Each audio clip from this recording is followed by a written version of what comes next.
இந்தியாவிலிருந்து ஏற்றுமதி செய்யப்பட்ட 500 டன் கடல் உணவுகள் இன்னைக்கு பார்த்தீங்கன்னா அமெரிக்காவிலிருந்து நடு வழியிலேயே திருப்பி அனுப்பியிருக்காங்க. அது மட்டும் இல்லாமல் நாளைக்கு சைனாவில் நடக்கக்கூடிய இந்தியா, சீனா, ரஷ்யா இந்த 3 நாட்டினுடைய தலைவர்கள் சந்திப்பு நடக்க போகுது. இதை பற்றி இந்த வீடியோவில் நாம் தான் பார்க்க போகிறோம்.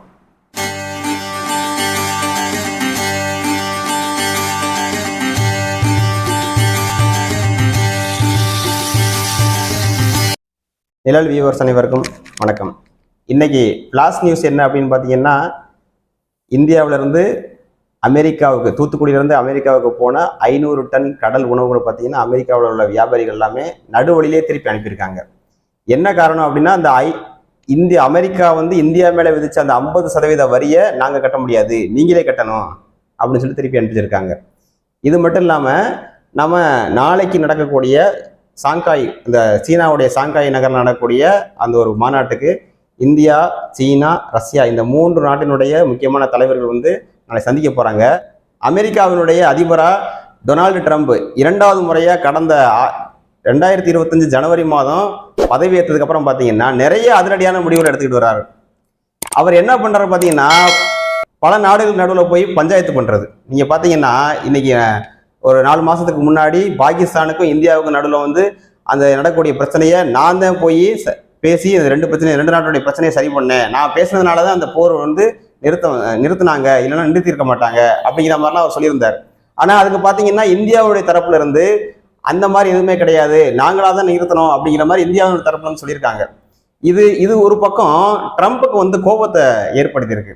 இதனால பார்த்தீங்கன்னா இந்தியா மேல 25% வரியை விதிச்சிருக்காங்க. இந்தியா மட்டும் இல்ல, இந்தியாவுக்குமே கூட சீனா, ரஷ்யா இந்த மாதிரி 3 நாடுகள், இது 3 நாடுகள் மட்டும் நிறைய நாடுகள் மேல வரி அதிகமாக விதிச்சிருக்காங்க, 25% வரி.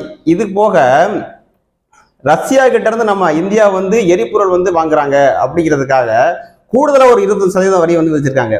இதனால என்ன ஆச்சுன்னு பார்த்தீங்கன்னா 50% வரி நம்ம நாட்டில இருந்து நம்ம ஏற்றுமதி பண்ணக்கூடிய பொருட்களுக்கு 50% வரி நம்ம கட்ட வேண்டியிருக்கு. ஆனால் இதுக்கெல்லாம் நாங்கள் பயப்பட மாட்டோம், எங்கள் நாட்டினுடைய விவசாயிகள், சிறு குறு வியாபாரிகளுடைய நலன் தான் முக்கியம், இதுக்கெல்லாம் பயப்பட மாட்டோம் அப்படின்னு சொல்லிட்டு நம்ம நாட்டினுடைய பிரதமர் மோடி ஏற்கனவே இதுக்கு பதிலடி கொடுத்துருக்காரு. இந்த சட்டம் இது முன்னாடியே இந்த வரி விதிப்பு போட்டாலும் இது நடைமுறைக்கு எப்போ வந்தது அப்படின்னா அந்த ஆகஸ்ட் மாதம் 27ஆம் தேதி தான் நடைமுறைக்கு வந்திருக்குது. அதனால பார்த்தீங்கன்னா இன்னைக்கு நம்ம நாட்டில் இருந்து போன அந்த கடல் உணவுகளை 500 டன் கடல் உணவுகளை நடுவழியிலே திருப்பி அனுப்பியிருக்காங்க. இந்த வரி விதிப்பை பற்றி அந்த நாட்டுக்காரங்களே, இது உலக நாடுகளில் நிறைய நாடுகள் கண்டனம் தெரிவிச்சுட்டு இருக்காங்க. ஆனால் அமெரிக்காவில் இருக்கக்கூடிய நீதிமன்றமே பார்த்தீங்கன்னா இந்த டொனால்டு ட்ரம்ப் அமெரிக்க அதிபரை கூப்பிட்டு ஒரு கண்டனம் தெரிவிச்சிருக்காங்க. இந்த வரி விதிப்பு செல்லாது, அதுக்கான அதிகாரம் அவருக்கு கிடையாது அப்படிங்கிற மாதிரி அந்த கோர்ட்டு நீதிமன்றமே சொல்லியிருக்குது. இது மட்டும் இல்லாமல் பார்த்தீங்கன்னா அமெரிக்காவினுடைய முக்கியமான ஒரு பொருளாதார நிபுணர் ரிச்சர்ட் வுல்ஃப் அப்படின்னு சொல்லிட்டு அவர் என்ன சொல்லியிருக்காரு அப்படின்னா, பார்த்தீங்கன்னா இந்த வரி விதிப்பு எப்படி இருக்கு அப்படின்னா ஒரு யானை கூட ஒரு எலி மோதுற மாதிரி இருக்குது அப்படின்னு சொல்லியிருக்காரு. அதாவது G7 நாடுகள், அமெரிக்கா, ஜெர்மனி, ஜப்பான் இந்த மாதிரி இந்த நாடுகள்லாம் இருக்கக்கூடிய ஒரு 7 நாடுகள், இந்த G7 நாடுகளுடைய பொருளாதாரம் இன்னைக்கு பார்த்தீங்கன்னா 25% இருக்குது. ஆனால் இதை தாண்டி பிரிக்ஸ்னா இந்தியா, சீனா, ரஷ்யா இந்த மாதிரி ஒரு 10 நாடுகள் கொண்ட ஒரு கட்டமைப்பு. இந்த பிரிக்ஸ் நாடுகளுடைய பொருளாதாரம் கூட இருக்குது, 35% கூடி இருக்குது. அவங்க 25%, இது 35% இருக்குது அப்படிங்கிற மாதிரி அவர் சொல்லியிருக்காரு. அப்படிங்கிறப்போ பிரிக்ஸ் நாடுகளுடைய அந்த பொருளாதாரம் கூடி இருக்குது, பிரிக்ஸ் நாடுகளுடைய கைகள் ஓங்கி இருக்குது இந்த உலகத்துல அப்படிங்கிற மாதிரி அந்த ரிச்சர்ட் வுல்ஃப் சொல்லியிருக்காரு. அதனால இந்த வரி விதிப்புங்கிறது இந்தியாவுக்கு பெரிய பாதிப்பு கிடையாது, யாருக்கு பாதிப்பு தரும் அப்படின்னா அமெரிக்காவுக்கு தான் பாதிப்பு தரும் அப்படிங்கிற மாதிரி அவர் சொல்லியிருக்காரு. ஆனா இந்த அமெரிக்கா இப்போ மட்டும் கிடையாது, எப்பவுமே பார்த்தீங்கன்னா நிறைய நாடுகளுக்கு நடுவே பஞ்சாயத்து பண்ணுறது, நம்ம தான் பெரிய ஆளுங்கிற மாதிரி ஒரு ராஜாங்கம் பண்ணுறது, இந்த மாதிரி நிறைய பண்ணிகிட்டே இருந்தாங்க. நமக்கே தெரியும் 1998 நம்ம நாட்டில் வாஜ்பாய் பிரதமராக இருக்கும்போது பார்த்தீங்கன்னா பொக்ரான் அணுகுண்டு சோதனை நடத்தும் போது அந்த அணுகுண்டு சோதனை நடத்துனதுக்காக நம்ம நாட்டு மேலே பொருளாதார தடை விதிச்சாங்க.